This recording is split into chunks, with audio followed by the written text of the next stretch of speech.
It's been 1 year since wildfires changed Maui forever. Since then, we have brought you stories of loss and survival. You may remember in the spring when we introduced you to a group of Lahainaluna High School students who had just returned from a trip to Japan to learn how people there are forging ahead after their own tragedy. Now, a second group has just returned. Island News caught up with the students to hear their own story of resilience. It started with a spark in the wrong place at the wrong time and turned into a firestorm of historic proportions. A year later, not all of the scars from Maui's deadly wildfires are visible. Some have been burned into the minds of the next generation.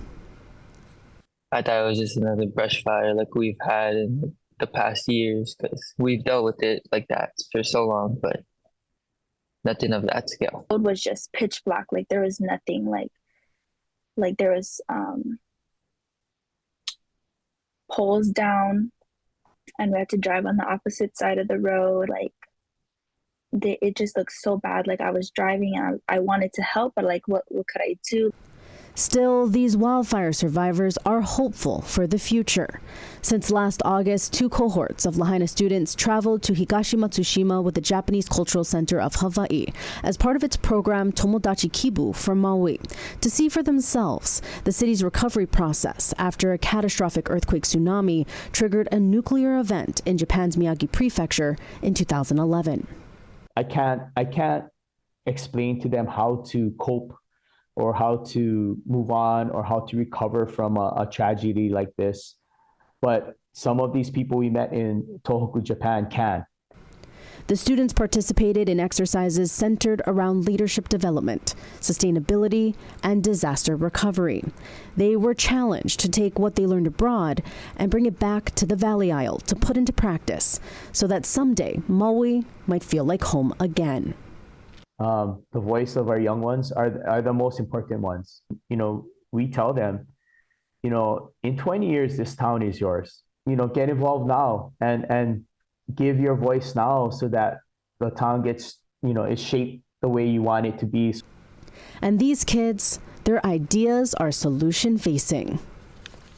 I wonder what our next step is for something like to think for our future. Like, would we have to move people or like spread us out, because those roads were congested, and 1-lane roads with 6 cars to 1 house it's not ideal for fast evacuation. We really want to provide a safe space for everybody so that they feel comfortable. If we want our town to succeed, then we have to do something about it. The landscape of Lahaina may not look the same today, but what remains is a vibrant community set on rising from the ashes, committed to keeping Maui strong for years to come.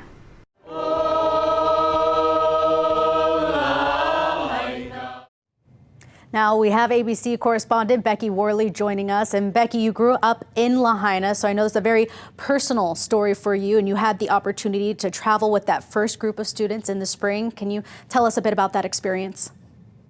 It was shocking when this happened. It's still shocking to drive through the town, even though it's in the process of recovering. But that trip to Japan with 11 students from Lahaina was such a sign of hope and such a needed flash forward in what the future could be for this town and this community. 11 juniors and seniors were selected from the Lahaina pool of students to go to northeastern Japan and see towns and communities that were decimated by the earthquake that happened there in 2011.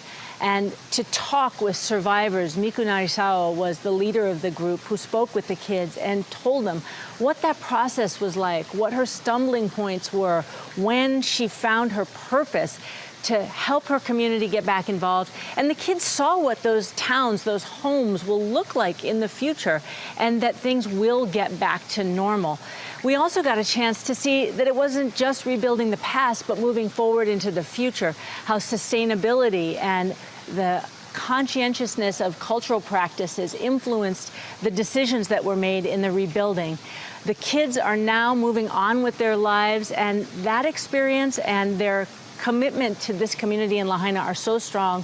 One of the kids who has had to relocate to Oahu, He is taking some college courses now, and some of them are in emergency preparedness. I spoke with the mayor, and he also went to Japan to see these communities, and he said that concept of pre-preparation for emergency response is something that he learned there. So this is something that will have lasting ripple events as everyone here on Maui contributes to the recovery, everyone doing their kuleana to make Maui what it was and help the folks in Lahaina, in Kula, recover after this year of incredible challenges and grit.